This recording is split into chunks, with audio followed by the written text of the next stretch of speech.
Le Crécite est le dernier vestige de l'école des textiles, à savoir que c'était un centre d'essai et d'analyse pour les entreprises. Et ces entreprises travaillaient directement avec donc les 3 formations que nous avions ici, teinture, bonnetterie, donc tout ce qui est tricot et tissage. J'en suis issu. J'ai fait la formation ici, donc c'était un bachelier en teinture.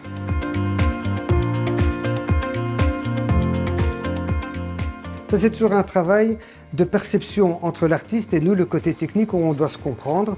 On a le même langage après, on essaye de s'adapter. Donc parfois, travailler pour 10 grammes d'une nuance bien précise va me prendre autant de temps que de travailler pour 18 kilos. Parce qu'il faut effectivement arriver au plus précis possible. Il y a des fois, ce sont des mélanges, donc ça va aller.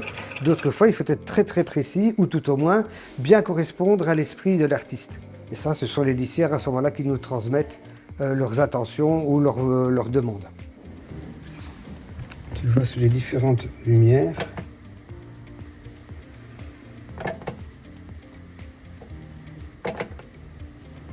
Et je reviens à la lumière normale. La manière de faire technique, qui est notre domaine, le côté artistique en est un autre.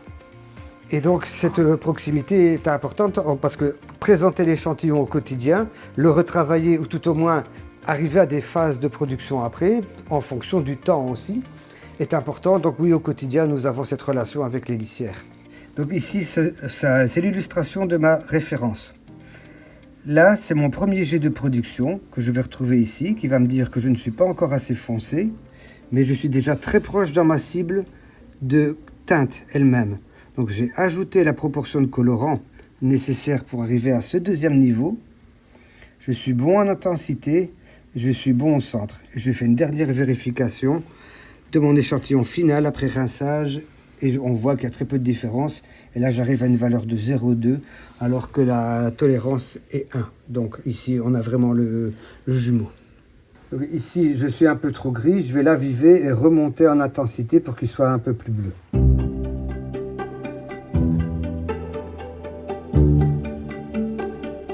Maintenant que j'ai fait mon premier jet de teinture, je vais apporter la correction. J'ai la valeur du spectro.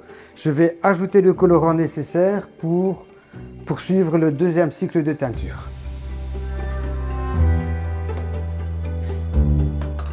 Je vais prendre la quantité exacte par rapport au poids de matière.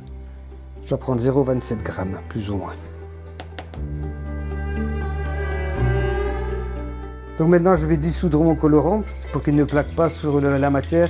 Il a besoin d'être bien dissous à l'eau chaude. Donc pour ça, je vais mettre un agitateur magnétique et de l'eau chaude. Voilà.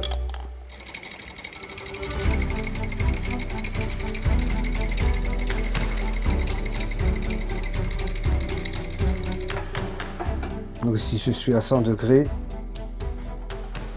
Et je vais agiter la préparation.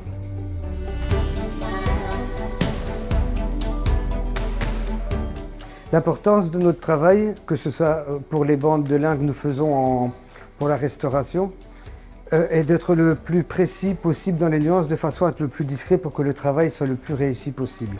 La reproduction est le travail le plus compliqué entre guillemets. C'est pas le côté technique, c'est le côté vraiment refaire et bien faire à la demande du fil. Parfois ce sont des très petites quantités, mais c'est ce qui fait notre force ici.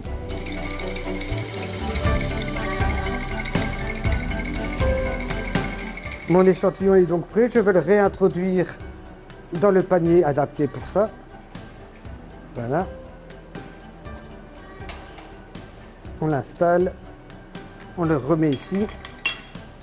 On verrouille. Mes bobines sont prêtes. Et maintenant, je vais ajouter la quantité de colorant que j'ai préparé pour la correction et relancer la machine. Mon colorant est maintenant dissous et prêt. Je vais aller l'ajouter dans le bain de teinture, dans le bain de préparation et relancer une programmation. Le problème de la couleur passée, c'est que comme elle est passée, c'est souvent dû à un frottement, ce qu'on ne sait pas reproduire avec des nouvelles matières. Par contre, arriver à trouver la bonne nuance la plus discrète possible pour que l'œuvre soit bien restaurée, oui, c'est important.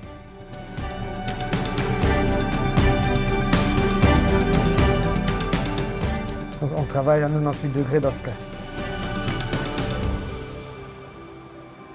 La préparation va être réinjectée dans le tube. La pompe va faire circuler le bain nouvellement coloré dans un sens et puis dans l'autre. Et un peu à la fois, la température va s'élever et le colorant va se diffuser partout dans les bobines et se fixer.